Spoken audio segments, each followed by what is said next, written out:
fam, that's what they call me. I promise that you'll never be lonely. Salut tout le monde, on se retrouve aujourd'hui pour l'après-match de la 37e journée de la Ligue de BKT avec cette défaite des Ciel Marines de Buzyn face à l'AJ Auxerre. On débriefe ça ensemble, c'est parti.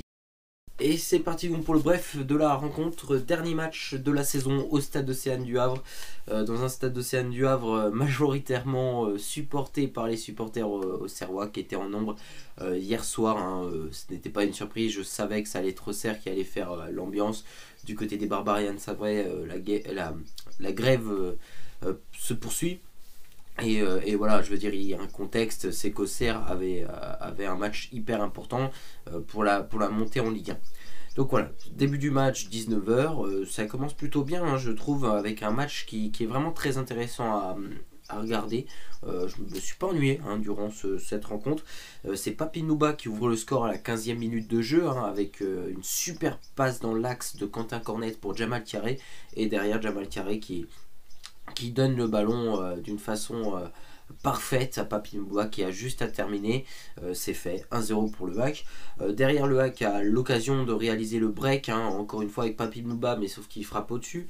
Le HAC aurait pu obtenir un penalty de sûr qui n'a pas été sifflé par l'arbitre, mais il y avait bien faute, donc il y avait penalty. Donc voilà, c'est quand même assez dommage.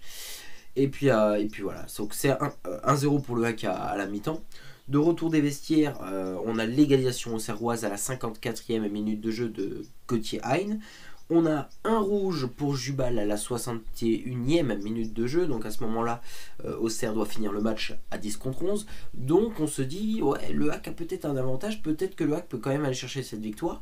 Même si effectivement cette victoire ne serait pas hyper importante. Parce que nous, on n'a plus rien à jouer de sérieux, j'ai envie de dire. Mais voilà, le HAC arrive quand même à perdre ce match avec un but de Gaëtan Charbonnier à la 66e minute de jeu. Donc voilà, après, on va pas, voilà, faut le dire, à la fin du match, c'est Auxerre qui s'impose 2-1. Bon, du côté des supporters du HAC, je pense qu'on n'est pas forcément énervé parce que ça nous arrange bien qu'Auxerre ait gagné le match. Comme ça, on était garanti que l'AC Ajaccio ne serait pas encore promu. Parce qu'on le sait, Ajaccio, c'est un petit peu nos ennemis. Et entre Ajaccio et Auxerre, je préfère 10 000 fois l'AJ Auxerre. Donc, c'est une défaite qui nous fait pas plus de mal que ça, même si c'est jamais plaisant, effectivement, de perdre un match. Et c'est parti donc pour notre 100% HAC. Alors oui, malgré la défaite, je suis plutôt satisfait du contenu. Je trouve que le HAC a fait quand même un bon match. Je trouve qu'on était... Voilà, je sais pas si tout le monde a trouvé ça bon. Moi, j'ai trouvé que le contenu était bon. Donc... bien sûr, c'est jamais plaisant de perdre. Après, si c'est pour perdre et que ce soit pour éviter qu'Ajaccio monte, bon, à la rigueur, pourquoi pas. Mais bon, c'est vrai que j'espère que dans l'avenir, on évitera de perdre des matchs. Mais le contenu était bon et c'était quand même un match pas si mauvais que ça. Dernier match aussi pour Jean-Pascal Fontaine avec son entrée où il a pris le brassard de capitaine. J'ai adoré ce geste.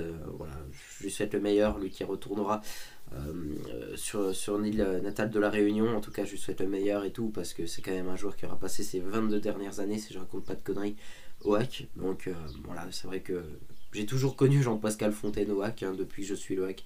Jean-Pascal était toujours là, Alex aussi. Donc voilà, c'est des joueurs qui font l'identité aussi du club parce que ils enchaînent les saisons, les années et ça passe vraiment très vite. Donc voilà, je suis triste, mais je suis aussi fier de ce qu'il a fait pour Jean-Pascal Fontaine.